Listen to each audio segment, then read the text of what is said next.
Bangladesh cricket বোর্ডে যারা পরিচালকরা আছেন, বুলুল ভাই আছেন, ফারুক ভাই আছেন, সবার সাথে বসেছি। আমরা আজকে সিচুয়েশনটা নিয়ে আলাপ করেছি। আমরা সবাই একমত হয়েছি যে বাংলাদেশ কষ্ট করে কোয়ালিফাইং রাউন্ডে কোয়ালিফাই করে বাংলাদেশ বিশ্বকাপে টি-20 বিশ্বকাপে খেলার যোগ্যতা অর্জন করেছে। আমরা ক্রীড়া পাগল নেশন, আমরা ক্রিকেট ভক্ত নেশন, আমরা অবশ্যই খেলতে চাই। কিন্তু এটা আমাদের জাতির অবমাননার বিনিময়ে আমাদের ক্রিকেটার এবং আমাদের দর্শক, আমাদের সাংবাদিক, তাদের নিরাপত্তার বিনিময়ে, দেশের মর্যাদার বিনিময়ে আমরা বিশ্বকাপ ক্রিকেট খেলতে চাই না।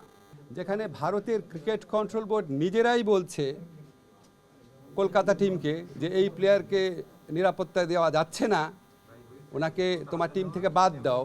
এটাই তো একটা ট্যাসিড রেকগনিশন যে ভারতে নিরাপদে খেলার মতো পরিস্থিতি নাই।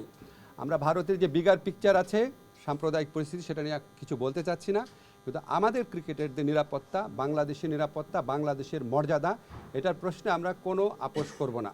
আমরা ক্রিকেট খেলতে চাই, আমরা বিশ্বকাপ খেলতে চাই, এবং এটা আমরা আরেকটা যে আয়োজক দেশ আছে শ্রীলঙ্কা, সেখানে খেলতে চাই। এই পজিশনে আমরা অনড় আছি। আমরা কেন এই পজিশনে অনড় আছি?